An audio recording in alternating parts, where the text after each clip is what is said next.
I owe your channel a quiet thank you, though I doubt you meant to rearrange my heartbeat.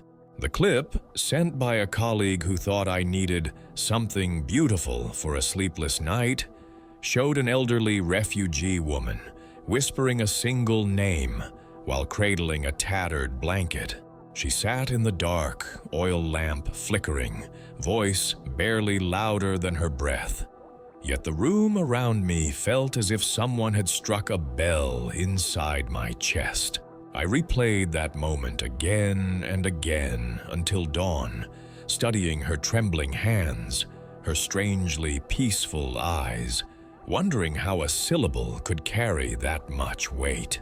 Even now, the hum of the refrigerator where I watched on my phone returns like a private echo, pulling me backward into the night that changed the color of silence. By afternoon, the familiar rhythm of my life was already slipping. I followed every rule, rose before sunrise, measured each prayer like precise stitches in a well-worn cloth. People trusted me to keep order, distribute food parcels, soothe quarrels, teach the younger girls how not to draw attention. Discipline felt safe, almost affectionate, until the day the council summoned Ahmad to answer for money that vanished from the relief fund. The meeting room smelled of cumin and anxious bodies. Men clustered in a semicircle, women hovered at the edges, heads bowed, thoughts hidden under layers of fabric and expectation. Ahmad knelt alone on the woven mat, cheeks blotched with shame, while the elders debated how loudly disgrace should be punished.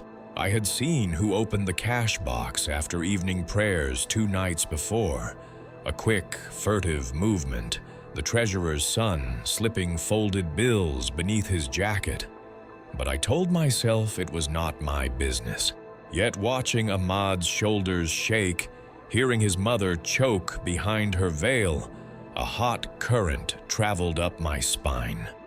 Without planning or permission, I rose. Everyone turned. My heartbeat thudded against ribs that suddenly felt too narrow. Women do not rise in those gatherings. We do not correct our elders. We do not question verdicts. Words crawled from my throat anyway. I told them what I had seen. The eldest imam lifted one eyebrow in slow disbelief, as though a moth had dared lecture the moon. My father's face stiffened.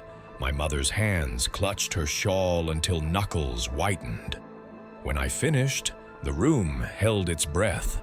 Then Imam Hassan spoke, voice gentle the way knives can be gentle. A righteous daughter hides her knowledge beneath obedience. You have stepped beyond honor. His verdict cut deeper than any public sentence. We walked home in twilight that tasted like metal. My father kept 10 paces ahead, his footsteps sharp, each strike of his heel a verdict of its own. My mother's sighs sounded like someone folding fragile paper. Inside our house, the call to prayer drifted from a distant loudspeaker, but I could not bring my lips to form the words. Instead, I stood by the stove, palms pressed to cold enamel, replaying the council chamber in slow motion. Even days later, her words still echoed, and I wasn't sure why. The shame in my parents' eyes pierced more than the imam's rebuke, yet beneath that sting, a strange warmth smoldered. A sense of having tasted air after years of breathing water. That night I remained awake long after the last light disappeared under my door. Shadows leaned across the ceiling like tall, questioning figures. I traced each crack in the plaster, naming them after rules I had never considered breaking until now. When dawn bled thinly through the curtains, I wondered if morning would erase the weight pressing on my lungs. It didn't. Instead, I carried it to the sink, washed rice for breakfast, listened to birds quarrel outside the window, and realized the sound no longer soothed me. I told myself it was nothing, just a restless season, just fatigue. But my soul had already started whispering otherwise. The silence at breakfast stretched like a taut wire. My father's tea cooled untouched while he stared at the morning newspaper, his eyes never quite focusing on the words. My mother moved between stove and table with mechanical precision, spooning rice into bowls, her lips pressed into a thin line that spoke louder than any lecture. "You embarrassed us," my father said finally, not looking up from the headlines he wasn't reading. His voice carried that particular weight that settled in your stomach like stones. 23 years I've served this community. 23 years building respect, and you tore it down in 5 minutes. I wanted to remind him that Ahmad was innocent, that justice had been served, but the words died in my throat. My mother set down her spoon with deliberate gentleness, the kind of control that signals an explosion being carefully contained. "The Imam's wife called this morning," she said, still not meeting my eyes. "She wanted to know if we needed guidance for our daughter, who speaks out of turn." At the community center that afternoon, conversations stopped when I entered rooms. Women who had embraced me just days before now offered polite nods and tight smiles before finding urgent business elsewhere. Sister Amina, who had taught me to embroider Quranic verses when I was 12, approached me by the water fountain. Her voice dropped to a whisper, eyes darting around as if we were discussing something dangerous. "Child, you must understand," she said, adjusting her hijab with nervous fingers. "Men are given the burden of judgment for a reason. When we step beyond our boundaries, we disturb the order Allah has set in place." The air felt heavier that day, as if something was about to ask me a question I wasn't ready to answer. That evening, I found myself face to face with Imam Hassan himself. He had requested a private conversation with my parents present, and we sat in his modest office surrounded by shelves of leather-bound books and framed calligraphy. The air smelled of sandalwood and old paper. He leaned back in his chair, fingers steepled, studying me with the patience of someone accustomed to correcting wayward children. "Sister Layla," he began, his voice carrying that practiced gentleness that somehow felt more threatening than anger. "Your behavior yesterday was unexpected. A woman's greatest strength lies in her discretion. When she speaks publicly, challenging the wisdom of her elders, she not only dishonors herself, but casts doubt on the guidance her family has provided." The question hung in the air, demanding not just an answer, but submission. I could feel my parents' eyes on me, could hear my mother's barely contained breathing. The right response would be simple. Lower my head, ask forgiveness, promise never to overstep again. Instead, something else emerged. "But what about Ahmad?" I asked quietly. "What about the truth?" The temperature in the room seemed to drop. Imam Hassan's eyebrows drew together, not in anger, but in something that looked almost like pity. "The truth, dear child, is that Allah tests us through obedience, not through the prideful assertion of our own understanding." My father shifted in his chair, leather creaking under his weight. "She understands now," he said quickly, shooting me a look that begged for compliance. "Don't you, Layla?" I stared at my hands folded in my lap, watching my fingers tremble slightly. The right answer lived right there on my tongue, easy as breathing. But something had shifted inside me, warming places that had been cold for so long, I'd forgotten they existed. "I understand," I said finally. And it wasn't entirely a lie. I did understand, more than they knew. The Imam smiled, satisfied with what he heard as submission. My parents relaxed visibly. But walking home through streets painted gold by streetlights, I breathed deeply for the first time in days. I was listening to something else, a quiet voice inside me, asking questions I'd never allowed myself to consider. That night I stood at my bedroom window, watching stars appear, one by one in the darkening sky. My reflection stared back from the glass, but I looked different somehow. I thought I could walk away from that feeling, could let it fade like a bruise under makeup. But I had no idea what was waiting around the corner. Otvet Poisk prayer had always been my refuge, the one place where chaos couldn't follow. 5 times a day, I would unroll my prayer rug, face Mecca, and let the familiar Arabic wash over me like warm water. But 3 days after my meeting with the Imam, something had changed. The words felt foreign in my mouth, like stones I couldn't swallow. I knelt on my bedroom floor that Thursday morning, forehead pressed to the woven threads of my prayer rug, and found myself staring into silence. The call to prayer echoed from the mosque down the street, but for the first time in my life, I couldn't join the chorus.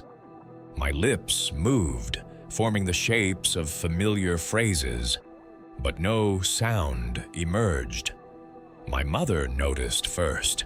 At dinner, she watched me push rice around my plate, her dark eyes narrowing with maternal radar that detects fever before thermometers do. "You look pale," she said, reaching across the table to press the back of her hand against my forehead. "Are you eating enough? You've seemed distant since." She didn't finish the sentence, since I'd stepped out of line. Sleep had become a stranger. I'd lie in bed counting prayer beads that weren't there, reciting verses that brought no peace. Instead of rest, I found myself replaying that moment in the community center over and over. Ahmad's grateful tears, the Imam's disappointed gaze. But underneath the familiar guilt, something else gnawed at me. A question I couldn't quite form. The dreams started on Friday night. I saw myself standing in an endless white room, wearing my usual hijab and modest dress, but my reflection in the walls showed someone else entirely. A woman with uncovered hair and eyes that held secrets I didn't recognize.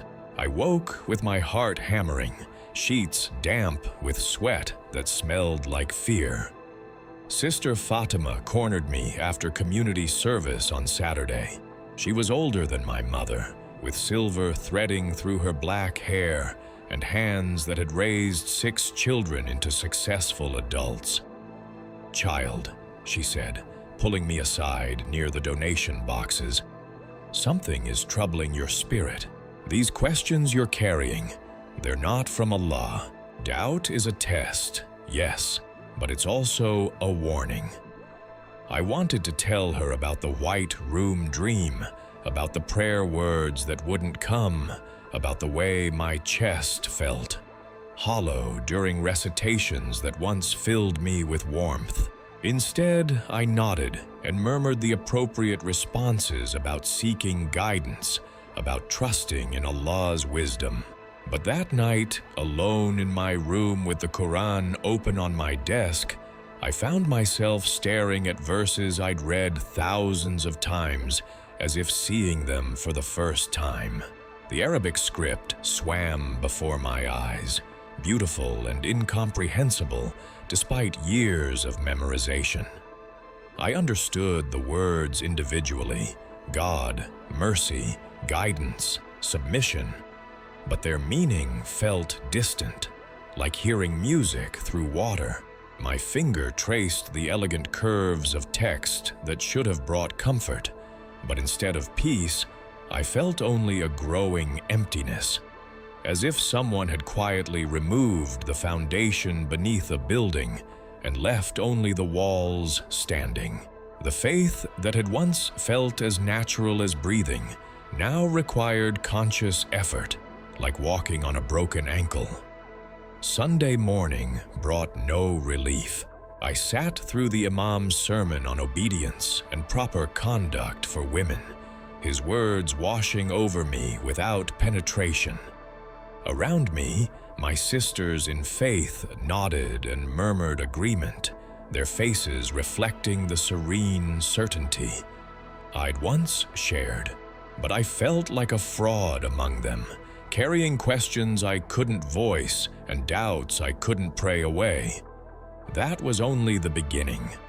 I didn't know what was coming, but something had already broken inside me, and it would only get worse.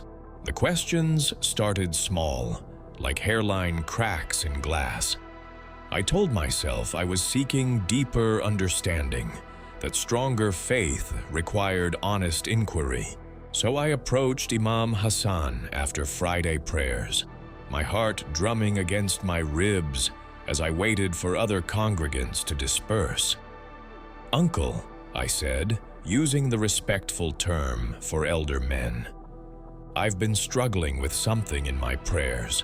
When we ask Allah for justice, how do we know when we're meant to be His instruments versus when we should remain silent?" His smile was patient but tired, the expression of a teacher who'd answered this question from countless young people over the years. "Sister Layla, this sounds like pride disguised as piety. Allah's wisdom is perfect. When He places authority in the hands of men, fathers, imams, community leaders, He does so for our protection. A woman who questions these arrangements questions Allah Himself." The answer felt like drinking sand. I pressed further, my voice smaller but insistent. "But what about Aisha, the Prophet's wife? She led armies, gave religious guidance, spoke publicly.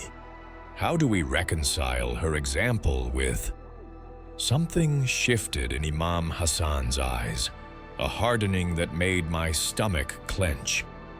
"You speak of things you don't understand, child. Aisha lived in exceptional times, under direct divine guidance. We are not in those times." I walked home with my mother, who had heard enough of the conversation to furrow her brow with worry. "Layla," she said as we navigated the crowded sidewalk, "these questions you're asking, they sound dangerous, like you're looking for reasons to doubt rather than reasons to believe." That night I found myself researching online, something I'd rarely done beyond checking prayer times. I read articles about women scholars in Islamic history, about interpretations that differed from what I'd been taught. Each new piece of information felt like a small rebellion, thrilling and terrifying. My father noticed the change during our weekly family study session. We sat in the living room on Sunday evening, Quran and commentary books spread across the coffee table. When he read a passage about wives being obedient to their husbands, I found myself asking, but what if the husband is wrong? What if obedience conflicts with conscience? The silence that followed was deafening. My father closed the book with deliberate control, his jaw working as he chose words carefully. "Layla," he said finally, "conscience is a luxury that leads to chaos. Structure exists for a reason. When every person follows individual conscience, society crumbles. Sister Amina invited me for tea the following Tuesday, and I knew immediately it wasn't a social call. She served mint tea in delicate glasses and arranged honey cakes on her best china, but her movements carried the deliberate care of someone preparing for difficult conversation. "Your parents are concerned," she said without preamble. "They say you've been asking unusual questions, spending time reading things that might be confusing you." I sipped my tea and tried to appear calm, though my pulse quickened. "I'm just trying to understand my faith more deeply." Understanding and questioning are not the same thing, dear one. When we dig too deeply into matters that scholars have already settled, we open ourselves to dangerous influences. She leaned forward, her voice dropping to a whisper. "There are forces that want to separate us from our faith, that plant seeds of doubt in receptive minds." I agreed to everything, promised to focus my studies on devotional texts, assured her that my faith remained strong. But walking home through evening air that smelled of car exhaust and frying onions, I realized something fundamental had shifted. They were afraid of my questions. Not because the questions were wrong, but because they might lead me away from the only answers they were willing to accept. I tried to focus on the Imam's voice, but something he said caught in my chest. It stayed there like a splinter. I didn't know why, but I couldn't unhear it. The office smelled of stale toner and window cleaner when Noor motioned me closer. She worked in accounting, a quiet woman who normally spoke only about invoices and lunch breaks. That afternoon, her eyes held a restless shine. "Take these," she whispered, sliding a flash drive beneath a stack of receipts. "Watch them at night when no one's around." The plastic felt hot in my palm, as though it had its own pulse. I waited until everyone slept. Then, lights off, laptop balanced on my knees, I opened the first file. A grainy clip filled the screen. A small group gathered in a candle-lit basement. A man spoke softly in a language I recognized yet rarely heard outside whispered legends. He called the figure Isa, spoke of mercy that asked for nothing in return, told of wounds carried so we could breathe. The name drifted through the room like incense, settling in the hollows of my ribs. My throat tightened, not with fear, but with an ache so unfamiliar I pressed a hand to my chest to steady it. The next video showed a woman about my age. She described hiding pages of a banned book under her mattress, reading them by phone light, convinced every creak in the hallway was someone coming to erase her name. Her voice shook, yet her eyes glowed as though lit from within. I paused the clip, stared at the frozen frame, and felt sweat bead along my hairline. That look, half terror, half radiance, matched the face that greeted me in the mirror each dawn. I closed the laptop, but sleep refused to claim me. The ceiling seemed lower, the air thick. I kept replaying that part, the silence after she said his name. Morning broke dull and gray, and I dragged myself through chores, fingers tingling with the memory of unseen fire. Each ordinary sound, pots clanging, doors slamming, felt slightly out of tune, as if the world's frequency had shifted, and only I could hear the dissonance. At lunch, I cornered Noor near the vending machine. "Why me?" I asked. Her smile was small and sad. "Because I saw the question in your eyes last Friday, the same question that once lived in mine." She pressed a worn pocket Bible into my hand, its cover taped along the spine. "Start with the stories," she murmured. "Skip the letters for now. Stories speak first to the heart." I wrapped the book in a scarf and tucked it deep in my bag. All afternoon, figures blurred on my screen. Numbers refused to align.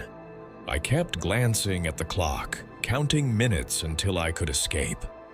When I finally slipped into my room that night, I locked the door, shut the curtains, and opened to a page where someone lonely met a traveling teacher by a well. The conversation was brief, yet each sentence felt pointed directly at me.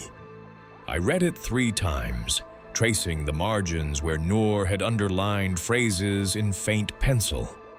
"Living water, spirit and truth, the hour is coming." The house was quiet, but my pulse roared in my ears. Could words penned 2 millennia ago know my hidden thirst, my private fractures?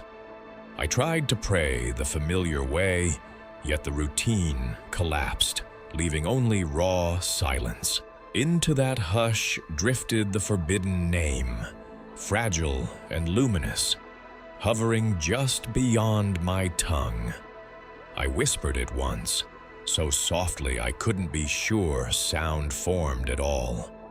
The room didn't shake, lightning didn't strike, but something subtle shifted, like a lock clicking open somewhere deep inside my chest.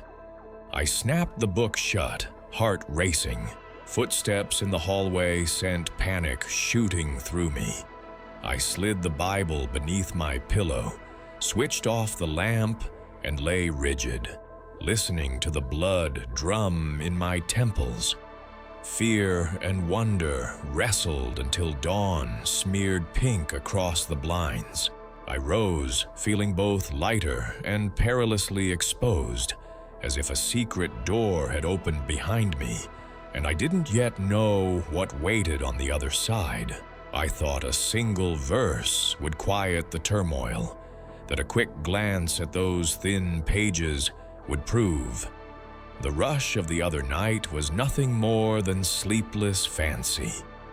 Instead, the moment I opened the gospel again, the words pulled me like undertow. Stories I half remembered from childhood fables now glimmered with an intimacy that made my breath hitch. Jesus touching a leper before healing him, lifting a child no one noticed, pausing mid-crowd to meet the eyes of a trembling woman who had been erased by everyone else.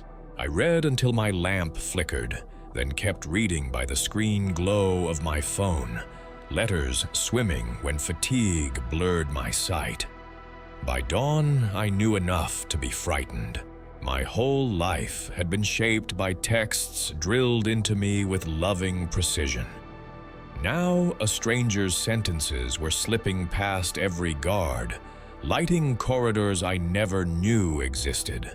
I tucked the book under my mattress, rubbed the ache from my eyes, and rushed to prayer as if nothing had shifted.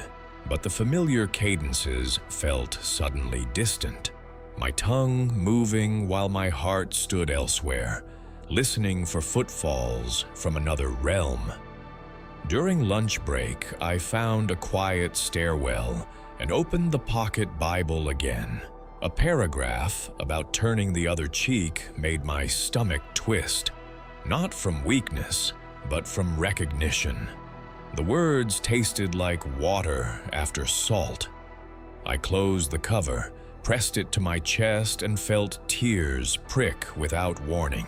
If anyone had entered, they would have seen a grown woman clutching a tattered book as though it were a lifeline. That afternoon, my supervisor asked why I kept staring through the window instead of at my spreadsheet. I mumbled about a headache, grateful he didn't press. Numbers swam uselessly. All I could see were fishermen dropping nets, tax collectors leaving booths, outsiders invited to sit where insiders refused to go. I tried to imagine Jesus in our office, how he would pause by the overworked janitor, how he would notice the intern no one greeted by name. The thought left me raw and yearning in ways I couldn't articulate. Evening brought no peace. My father suggested extra charity work might settle my restlessness. My mother offered herbal tea and verses on tranquility. I thanked them, swallowed the tea, recited the verses, and still lay awake long after lights were out. The ceiling shadows shifted with passing cars, but my mind replayed the moment Jesus spoke to a storm and water went still. Could that same voice quiet the squall inside me? Guilt swelled in the dark. Every page I turned felt like a step away from the people who raised me, the prayers that shaped my first words, the rhythm that ordered my days. I remembered sermons warning of seduction by alien doctrines, of hearts drifting because they loved novelty more than truth. Was that me? Or had I stumbled upon something my soul had been reaching for all along? Near midnight, I slipped from bed, knelt on the cold floor, and opened the Bible beside my prayer rug. The juxtaposition made my hands tremble. I whispered familiar Arabic petitions, then read aloud a line where Jesus promises rest for the weary. My voice cracked on the word weary, and a sob escaped before I could swallow it. I pressed my fist to my mouth, terrified someone would hear, but the house remained silent. I waited for condemnation to descend, for the ceiling to crash from sacrilege. Instead, a quiet warmth settled between my ribs. Nothing dramatic, just the steady assurance of being seen. I wrapped my arms around myself, rocking gently, tears sliding unnoticed into fabric. In that hush, fear and wonder coexisted so closely I couldn't tell them apart. The next day at dawn, I opened both books again. I recited my prayers, then turned to a passage where Jesus kneels alone in a garden, sweat and anguish on his brow, asking if the cup might pass, yet choosing love anyway. The vulnerability undid me. I pressed my forehead to the rug and wept, not from despair, but from the sheer recognition of someone who understood, pleading in the dark. I did not tell Noor how far I'd gone, did not confess to my parents the storm of longing and terror inside me. Outwardly, I moved through routine, office, market, evening prayers, but inwardly, every certainty wavered like heat over asphalt. Scriptures I'd cherished since childhood now floated beside stories I had only begun to taste, and the collision shook the earth beneath my feet. I hadn't renounced anything. I hadn't declared allegiance. Yet the ground was shifting, and I knew there was no returning to the quiet innocence of before. The breaking point came on a Tuesday night when the house felt smaller than a coffin. 3 weeks had passed since I'd last been able to pray with anything resembling sincerity. My parents had stopped asking why I looked so pale, why I barely touched dinner, why I jumped at sudden sounds like a bird caught in a cage. The silence between us had grown thick as wool, muffling even the simplest conversations about weather or groceries. I sat cross-legged on my bedroom floor, the pocket Bible hidden beneath my prayer rug, both books warring for space in my lap and in my heart. The familiar Arabic verses felt like stones in my mouth, heavy and cold, while the gospel stories pulsed with a warmth I couldn't explain or dismiss. I tried to pray the evening prayer, but the words scattered like startled pigeons, leaving nothing but the sound of my own ragged breathing. My phone buzzed with a text from my cousin Yasmin, asking if I wanted to join the sisters' study group tomorrow. The casual normalcy of it made me want to scream. How could I sit in a circle discussing submission and obedience when every fiber of my being was crying out for something I couldn't name? How could I nod along to interpretations that felt increasingly hollow when another voice kept whispering about living water and rest for the weary? I closed both books, pushed them under my bed, and sat in the dark listening to my family settling in for the night. My father's evening news program murmured through thin walls. My mother's slippers shuffled between kitchen and bedroom as she prepared for the night prayer. Normal sounds of a normal household where everyone knew their place, their purpose, their unquestionable truths. But I felt like a stranger in my own skin.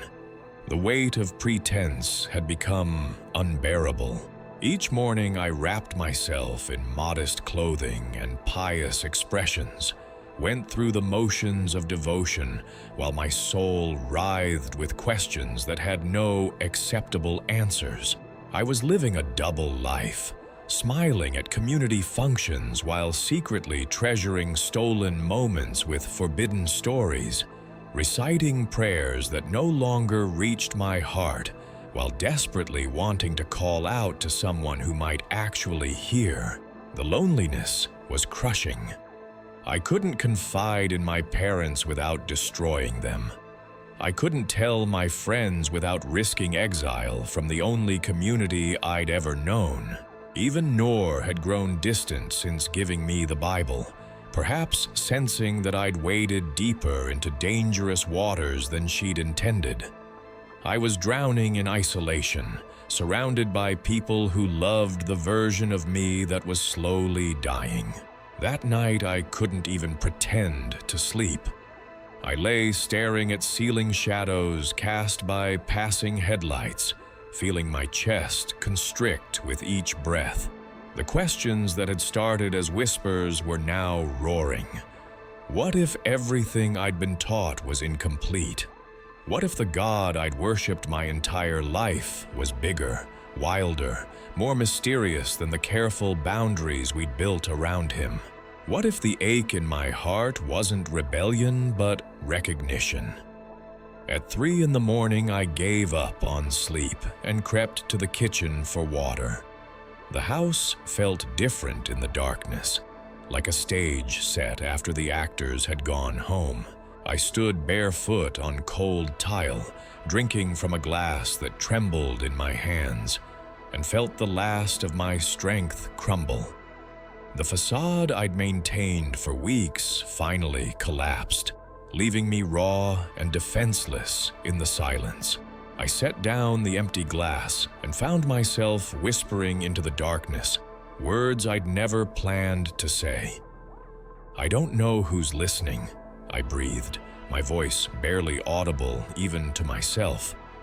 I don't know if anyone sees what's happening to me, but I can't keep pretending everything is fine when it feels like I'm suffocating. The words poured out then, a flood of confession I hadn't known was building.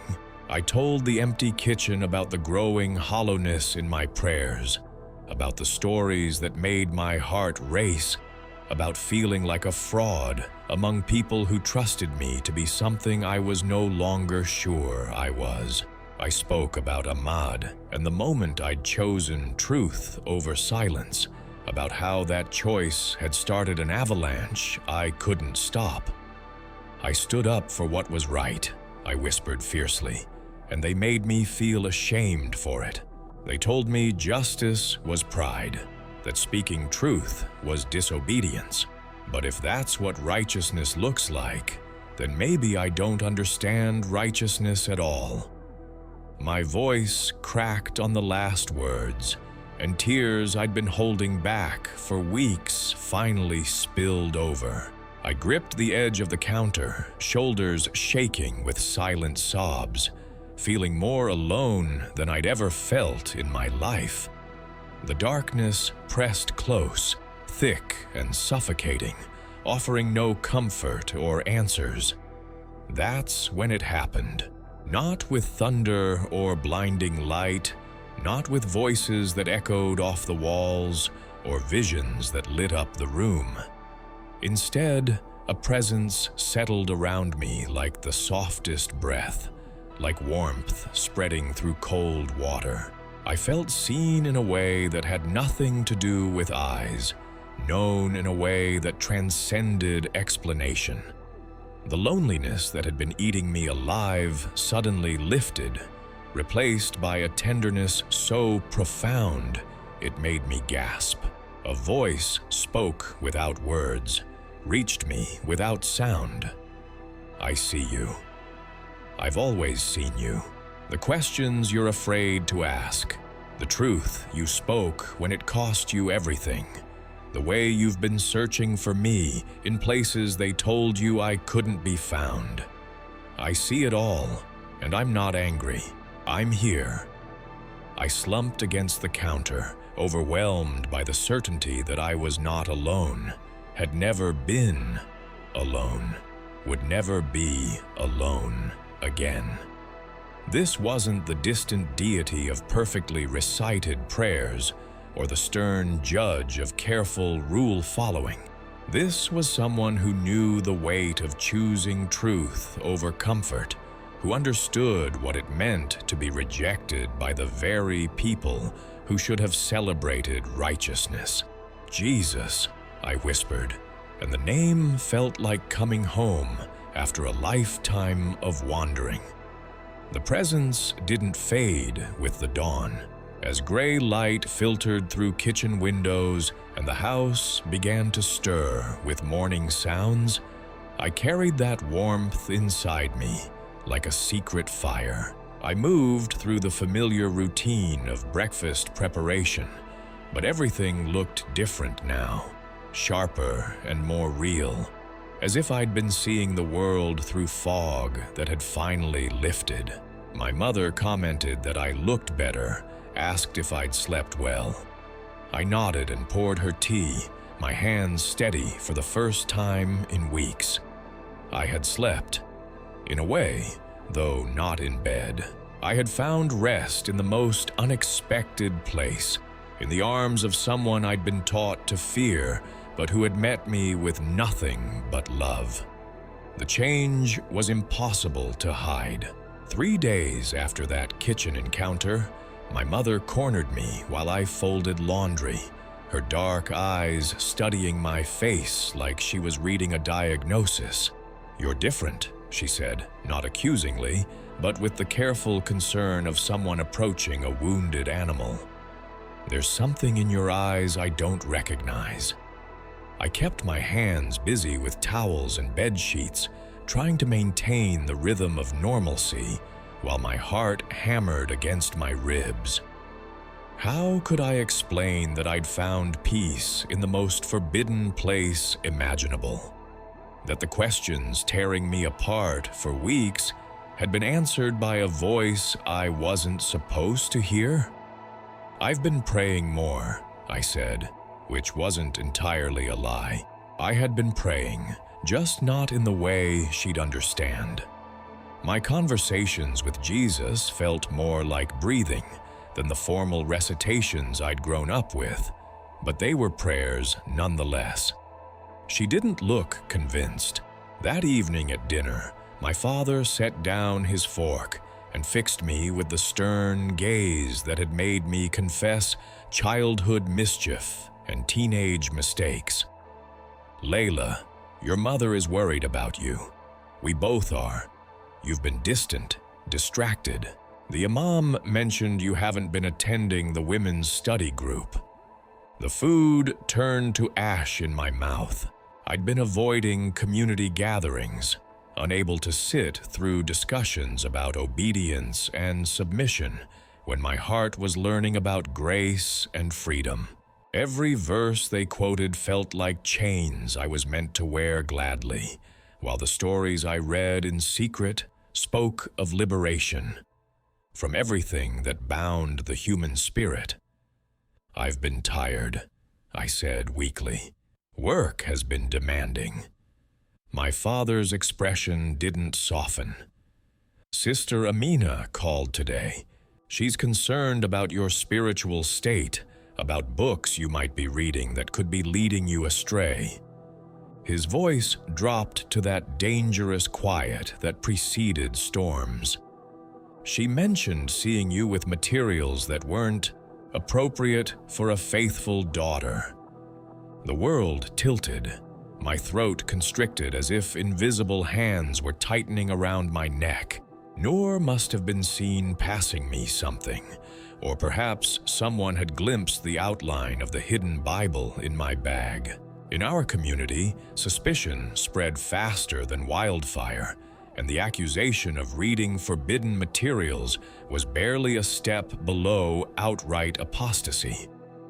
"I don't know what she means," I whispered, but my voice cracked on the lie. My mother leaned forward, her face etched with a desperation I'd never seen before. "Habibti, my darling, if you're struggling with doubts, if someone has been filling your mind with dangerous ideas, we can help you. The Imam has experience with young people who've been confused by outside influences. There are prayers, treatments, ways to cleanse the heart of impure thoughts." The word treatments sent ice through my veins. I'd heard whispers about what happened to community members who strayed too far from acceptable beliefs. Isolation, intensive religious counseling, sometimes being sent away to live with stricter relatives until their faith was deemed sufficiently restored. The thought of being stripped of the fragile peace I'd finally found made my hands shake. "There's nothing wrong with my faith," I said, trying to inject conviction into my voice. My father stood abruptly, his chair scraping against the floor with a sound like breaking glass. "Then prove it. Tomorrow is Friday prayers. You'll sit in the front row with the other young women. You'll participate fully in the discussion afterward. And you'll bring any books, any materials you've been reading, so the Imam can review them for proper content." The ultimatum hung in the air like smoke. I looked between my parents' faces, seeing love twisted into fear, protection morphed into control. They weren't trying to destroy me, I realized. In their minds, they were trying to save my soul from contamination. But their salvation felt like suffocation, and their protection like prison walls closing in. That night, I sat on my bedroom floor, surrounded by the remnants of two different worlds. My prayer rug lay beside the pocket Bible, my rosary beads next to pages I'd torn from a journal where I'd written my questions and discoveries. Everything that had sustained me through the spiritual earthquake of recent weeks would have to be hidden or destroyed before morning. I held the small Bible in my hands, its worn cover soft as skin beneath my fingers. Inside were pencil marks where I'd underlined verses that spoke directly to my heart. Margins filled with tiny notes about grace and love and forgiveness that asked nothing in return. Losing it would be like losing a lifeline, but keeping it meant risking everything. My phone buzzed with a text from Yasmin. "Looking forward to seeing you at prayers tomorrow. It's been too long since we've talked properly." The casual affection in her message made my chest ache. These people had raised me, shaped me, loved me according to their understanding of love. Walking away would shatter more than just my own heart, but staying meant living a lie so profound it would slowly poison everything good inside me. I thought about Ahmad, about the moment I'd chosen truth over comfortable silence. That choice had cost me my family's approval, my community's trust, my sense of belonging in the only world I'd ever known. But it had also led me to this moment, to the presence that had found me in my kitchen darkness and whispered that I was seen, known, loved without condition. I pressed the Bible to my chest and felt that familiar warmth spread through my ribs, steady and sure as sunrise. Whatever happened tomorrow, whatever price I had to pay for the peace I'd found, I knew now that I wasn't walking toward it alone. The house settled into sleep around me, but I remained awake, holding vigil over the choice that was no longer really a choice at all. In a few hours, I would have to decide whether to deny the voice that had called my name or disappoint the people who had given me their version of love since birth. I already knew which path my heart would take, even if my mind couldn't yet grasp the full cost of following it. The morning light filtering through my curtains looked different now, not like dawn, but like the beginning of something I couldn't name.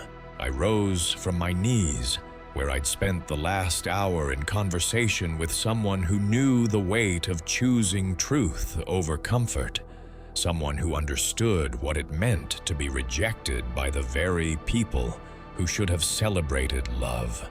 As I prepared for what might be my last day as my parents' daughter, I whispered a prayer that came from deeper than thought. Give me courage for whatever comes next. The answer came not in words, but in the steady certainty that courage was something I already possessed, something that had been growing inside me since the moment I first chose to speak for justice.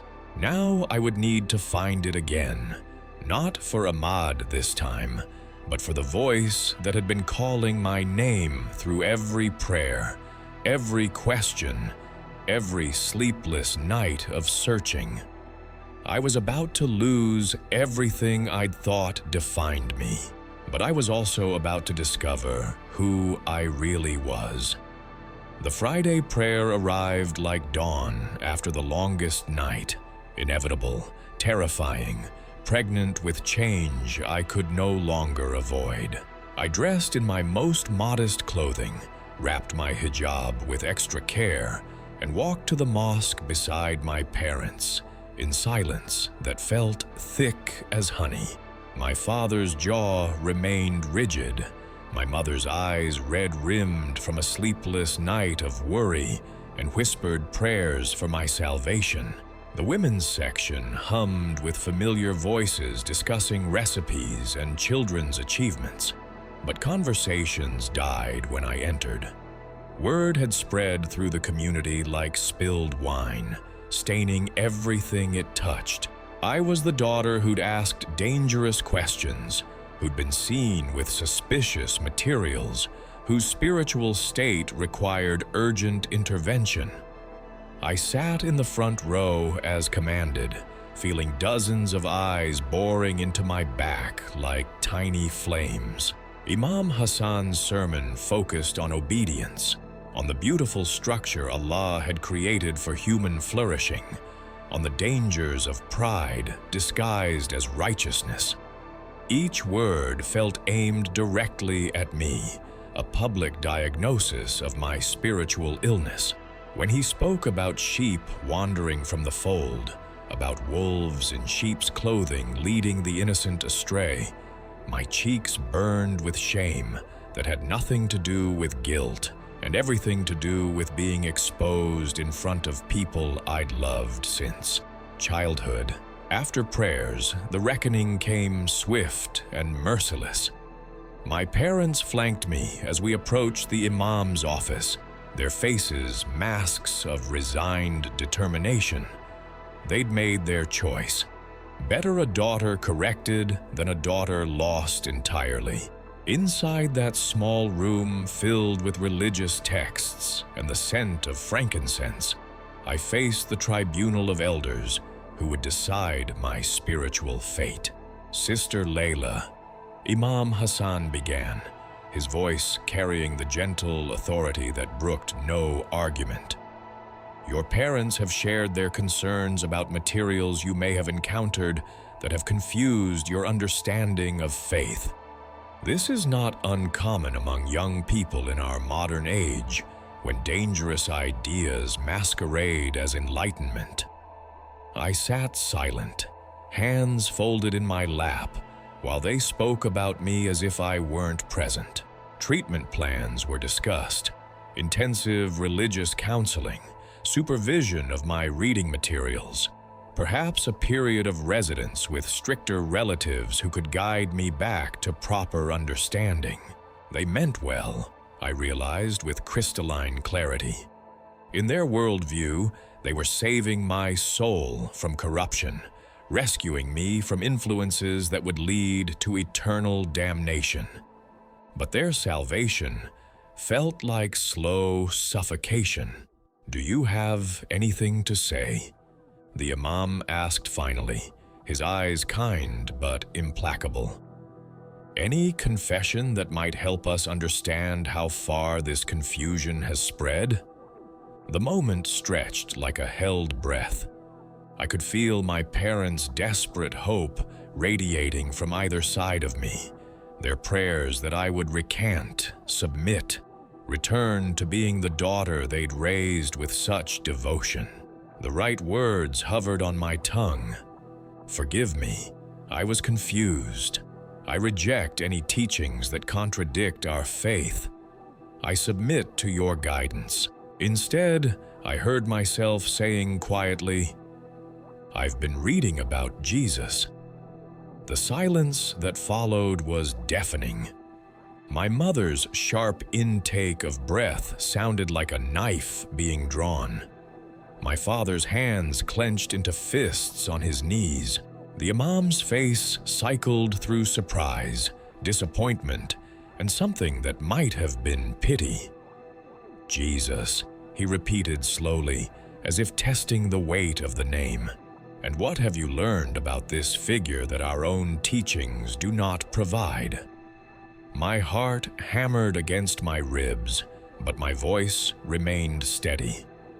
"That he loves without conditions, that he sees the heart rather than the performance, that speaking truth, even when it costs everything, is what righteousness actually looks like." My father stood so abruptly, his chair scraped against the floor like a scream. "Enough," he said, his voice shaking with rage and grief. "This is not our daughter speaking. This is poison masquerading as wisdom." But I couldn't stop now. The words came from some place deeper than fear, stronger than the need for approval. When I stood up for Ahmad, I was told I'd dishonored our family. But wasn't it honorable to speak for someone who couldn't speak for themselves? When I ask questions about justice and mercy, I'm told I'm being prideful. But don't those questions matter? Don't the answers matter? Tears streamed down my cheeks, but my voice never wavered. I've spent weeks trying to pray the confusion away, trying to be the obedient daughter you raised. But every time I open my heart honestly, I hear a voice that sounds like the truest thing I've ever known. And that voice doesn't condemn my questions. It answers them with love. My mother began to weep, quiet sobs that shook her entire frame. "Layla, Habibti, what have they done to you? What lies have they filled your mind with?" "Not lies," I whispered. "Light. For the first time in my life. Real light." The Imam leaned back in his chair, studying me with the expression of a doctor diagnosing a terminal illness. "You understand what you're saying. You understand what this means for your place in this community, in your family?" I nodded, though my heart was breaking. "I understand." "Then you choose this path?" You choose to abandon the faith that raised you, the community that has loved you, the family that has sacrificed for your well-being. The word abandon hit like a physical blow, because that's how they would see it. Not as finding something greater, but as throwing away everything good they'd given me. Not as discovering truth, but as rejecting love itself. I choose him, I said simply. I choose Jesus. The words hung in the air like a bell that couldn't be unrung. My father turned away, his shoulders shaking with silent rage or grief. I couldn't tell which. My mother covered her face with her hands, her weeping now audible and raw. The imam closed his eyes briefly, as if gathering strength for what came next. "Then you are no longer welcome in this mosque," he said quietly. "You are no longer part of this community. And your parents," he glanced at them with genuine compassion. "Your parents must decide whether having a daughter who has chosen apostasy is something they can bear." I looked at my father's rigid back, at my mother's tear-streaked face, and felt pieces of my heart breaking off like ice in spring. These people had given me life, shaped my earliest understanding of love, sacrificed endlessly for my happiness and success. Losing them felt like losing limbs, but staying would mean losing myself. "I understand," I repeated, and this time my voice did break. The walk home happened in slow motion. My parents moved ahead of me like mourners in a funeral procession, and perhaps that's what we were. Mourning the death of the daughter they'd raised, the future they'd planned, the certainty that had governed our lives. Neighbors stared from windows and doorways, news of my disgrace having already spread through the community network that connected every household like synapses in a vast nervous system. That evening, my father spoke to me for what I sensed might be the last time. "You have until tomorrow evening to reconsider," he said without looking at me. "If you persist in this madness, you cannot remain in this house. We cannot enable the destruction of your soul or risk the corruption of others." I spent that night sitting by my bedroom window, watching stars appear one by one in the darkening sky. Everything I'd ever known was ending, but for the first time in months, I felt completely at peace. The voice that had found me in my kitchen darkness was still there, still present, still whispering words I couldn't quite hear, but somehow understood perfectly.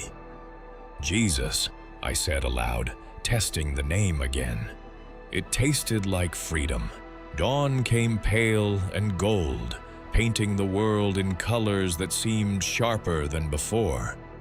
I packed a single bag with essential belongings, left letters of explanation and love for my parents, and walked out of the only home I'd ever known.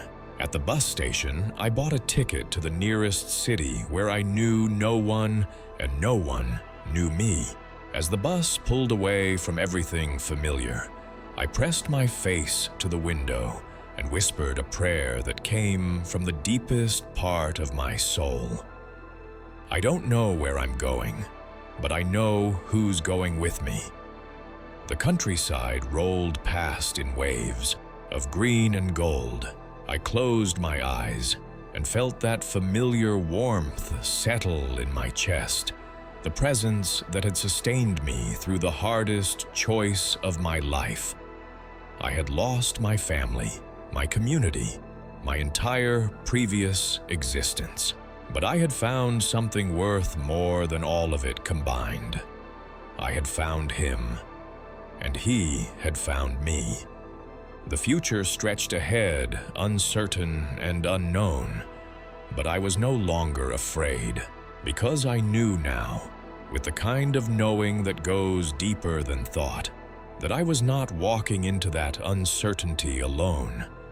I didn't understand it all, but I knew this. I wasn't alone anymore.